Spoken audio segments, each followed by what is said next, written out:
History is like a giant map. Many parts are filled in. We know about kings and queens, we know about great battles, we know about amazing inventions, but some parts of the map are blank. These are the dark corners. These are the question marks. These are the places where the stories stop and the mysteries begin. They are the puzzles that time forgot to solve. These stories whisper to us from the past.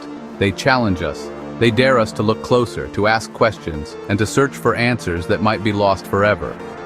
The world is full of these incredible, mind-bending riddles. I've spent my life chasing these blank spots on the map. I've climbed mountains and dived into deep oceans. I've explored old tombs and forgotten cities. Why?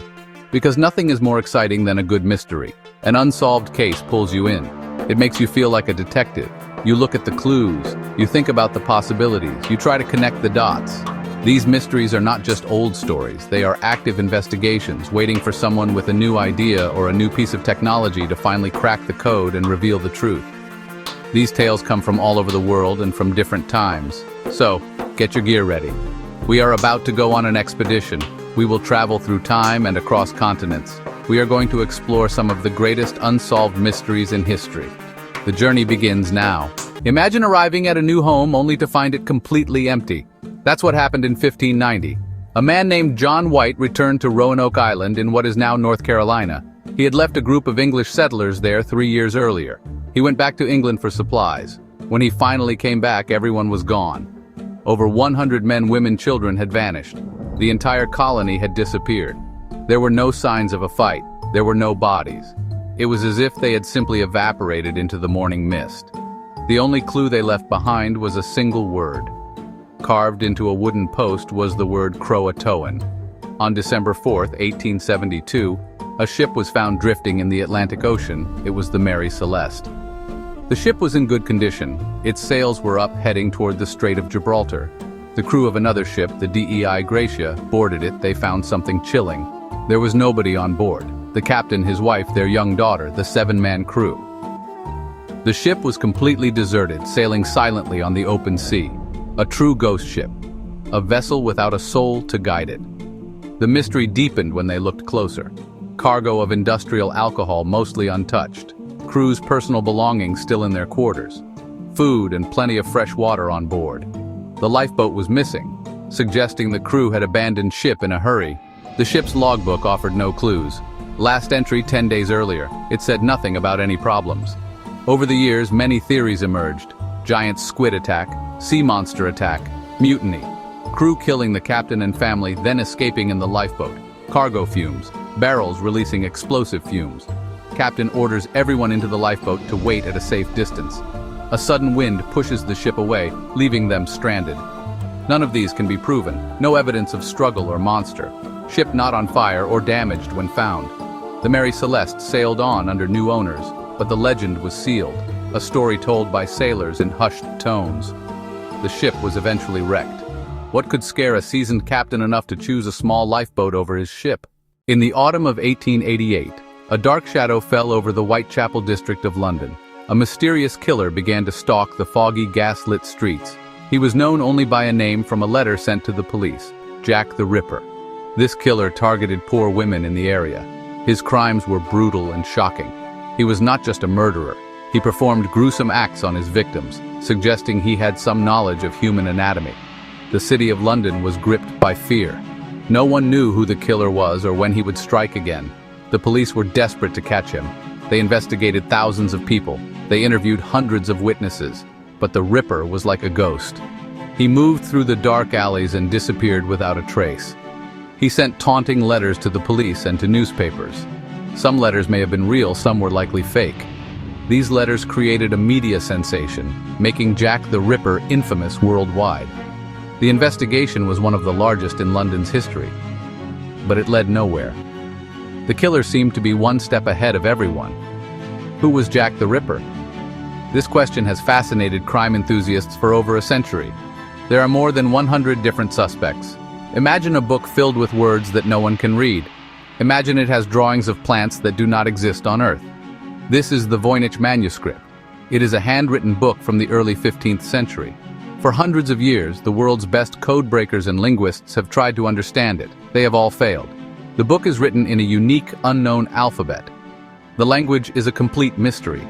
It follows patterns that look like a real language, but it doesn't match any known language, ancient or modern. It is the ultimate puzzle. The manuscript has about 240 pages. It is filled with illustrations. There are sections on plants, detailed drawings of strange flowers' roots that botanists have never seen. There is a section that looks like astronomy, with charts of the sun, moon, and stars arranged in complex circles. Another part shows small, naked figures bathing in pools connected by intricate pipes, which some think is about health or alchemy. The drawings are as strange as the writing.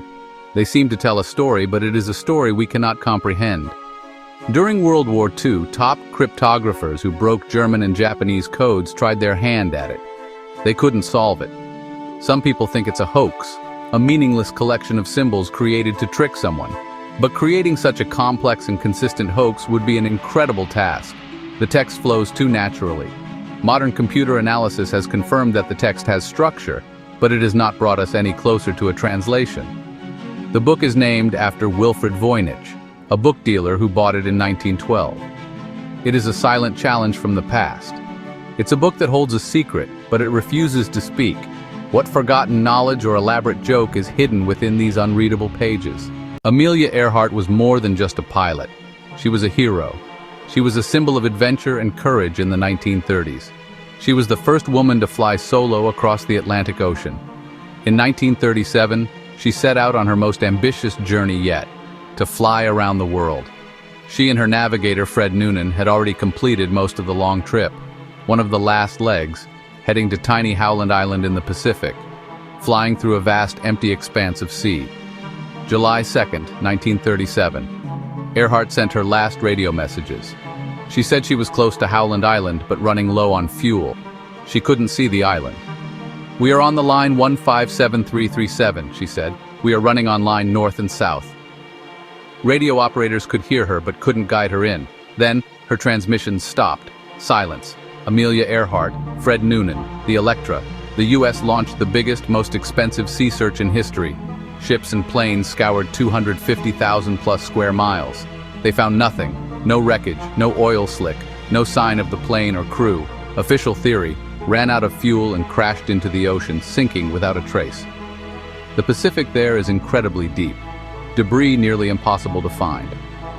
On a summer night in 1977, a radio telescope in Ohio was listening to the stars. It was part of the Search for Extraterrestrial Intelligence, or SETI project. Its job was to scan the sky for signals that might come from an alien civilization. For years, it had found nothing but background noise from space. But on August 15th, it picked up something extraordinary. For 72 seconds, the telescope received a powerful, narrow-band radio signal.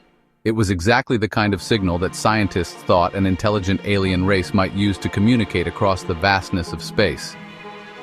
The astronomer who was reviewing the data, Jerry Amon, was stunned. The signal was strong and clear.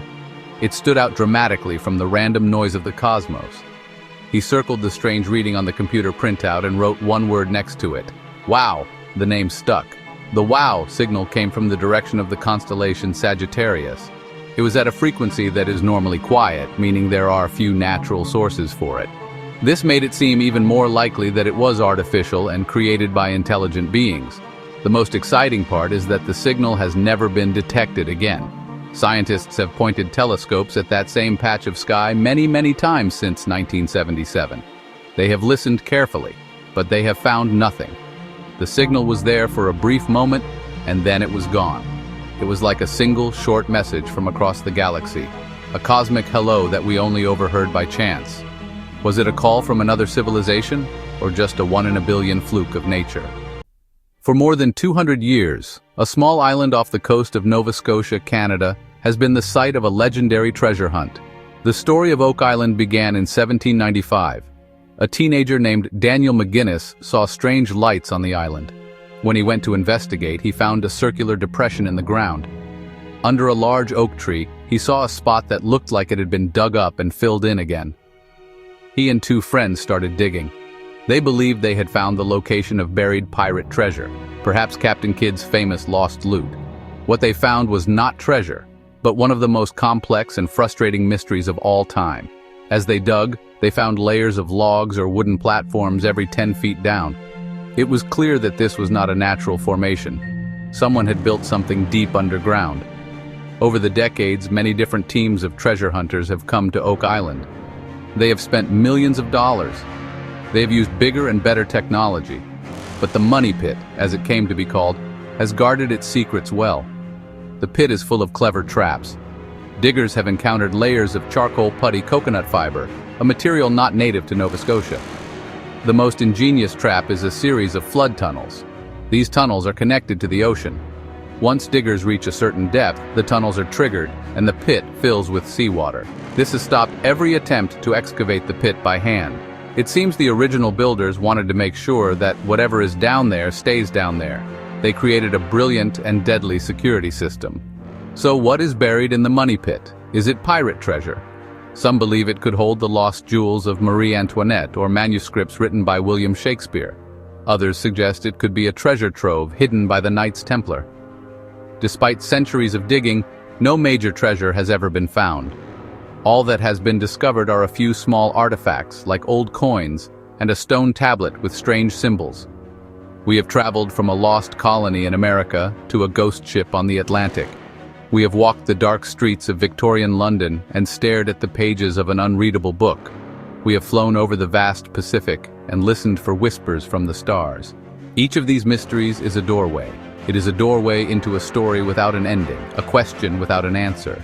They show us that history is not just a collection of facts. It is a grand, unfolding adventure filled with secrets. These 10 tales are just the beginning. The world is a museum of the unexplained, so keep looking, keep questioning, pay attention to the strange stories and the forgotten corners of history. The next great discovery could be waiting anywhere. The truth is out there, as they say. What unsolved mystery will you choose to explore next? The world is waiting for you. If you enjoyed this video, please like, comment, and subscribe for more mysteries.